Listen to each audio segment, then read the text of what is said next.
Another aftershock today of the breakup of the phone company 3 years ago. Now the U.S. government wants to take some of the federal regulations and restrictions off the regional phone companies created by the breakup.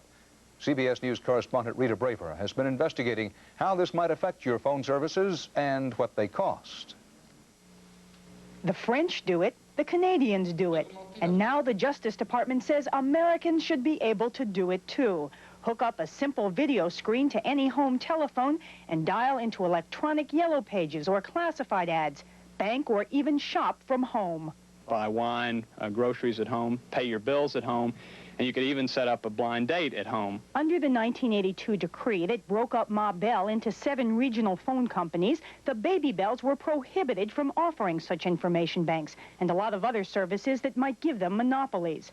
But today, saying the U.S. is falling behind other countries in technology, the Justice Department proposed dropping virtually all restrictions on the Baby Bells.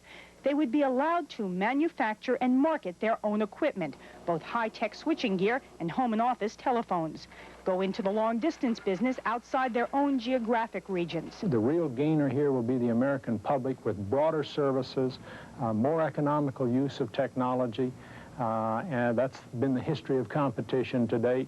But the new proposals are already as controversial as the original breakup.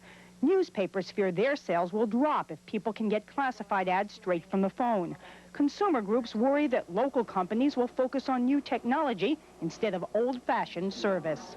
The primary concern of consumer advocates is that telephone service be affordable, be dependable, and be universally available to consumers across the country. And long-distance carriers are angry that the Baby Bells will now be allowed into manufacturing and long distance. This, it seems to us, is a step backward, and it puts the public and customers and share owners and employees of AT&T back to square one. The Justice Department expects these recommendations to be approved within the next few months by a federal judge here in Washington. But first, he's expected to ask for public comment, and to get a lot of it. Rita Braver, CBS News, Washington. The U.S. Interior Department got back into a major environmental issue today, the controversy over offshore drilling. Today's proposal to open tracts previously closed to oil and gas exploration in federal waters off California, an area of about 6.5 million acres. It's part of a new 5-year plan for national offshore drilling that Interior Secretary Hodel will send Congress in April. Congress, federal judges, and other top government officials will automatically receive hefty pay raises Wednesday unless the House votes to block those raises. The Senate already has. The House has to vote no as well to make it final. Congress is under pressure both ways. One congressional witness today was a former Chief Justice of the United States, pleading for more money to keep qualified judges on the bench. Steve Young reports why. So many federal judges are resigning, said former Chief Justice Berger. Their salaries should be nearly doubled to $150,000 a year. The former law clerks, a great percentage of them are making more than the judge or justice they worked with. An Atlanta federal judge says it's a crisis. I've been on the bench 8 years now, and I have never seen so much dissatisfaction and unhappiness. At a time when workers in many parts of the country are being asked to take cuts in their pay, more and more the question is, what's a federal judge worth? I really don't know how to respond to a federal judge who cries poor at $81,100 a year. It's, for many lawyers, the ultimate in public service. But what the top lawyer who doesn't become a judge can make is plenty. One survey shows the partners in big LA law firms can make $445,000. Less in Washington, D.C., $255,000 because it has so many lawyers. And in New York, $880,000.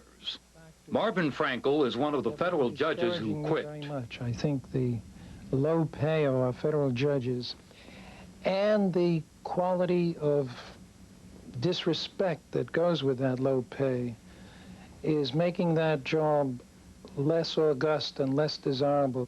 Judges may not get their raises this time around, but the growing wage gap between judges and the lawyers who appear before them is certain to keep the issue on appeal. Steve Young, CBS News, New York. The chief doctor at the Federal Aviation Administration today was replaced. Dr. Frank Austin has been under fire from doctors at some airlines and the Airline Pilots Association. They said Dr. Austin was too lax about certifying pilots with medical conditions as fit to fly. Dr. Austin denied that. A chilling echo today of that mid-air collision last August between an Aeromexico jetliner and a private plane that claimed 82 lives near Los Angeles.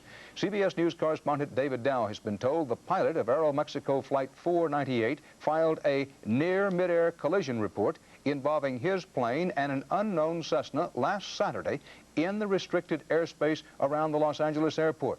The Aeromexico flight left at the same time, flying the same route as the Aeromexico jet involved in the fatal collision near the same site.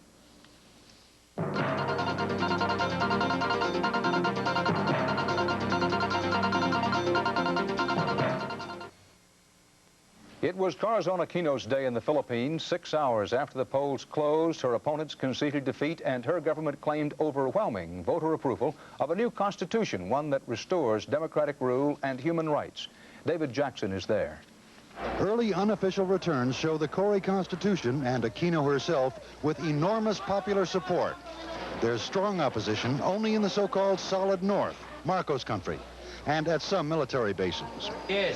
It'll be 3 days before there's any official trend nationwide, that long at least to get results from the more remote provinces. Voter turnout today was very heavy, as high as 90%, a good sign for the government, which is hoping for a 2-to-1 victory. For now, election officials seem most pleased by the relative lack of trouble at the polls. I'm sorry to inform you that practically there's nothing untoward to report. But in Muslim Mindanao, 3 guerrillas were killed in attacks on polling places. Soldiers there guarded many precincts, but couldn't stop roving squads from private warlord armies trying to get out the no vote. In Manila, a few explosions broke windows before the voting started. A couple of people were caught with hundreds of sticks of dynamite, but referendum day itself was calm. The American view, like the government's, optimistic. A strong showing in the approval of the Constitution will be a major step forward. Final results won't be known for a week, but the fact there was no serious violence, no widespread fraud, that alone is seen as a victory for Cory Aquino. David Jackson, CBS News, Manila.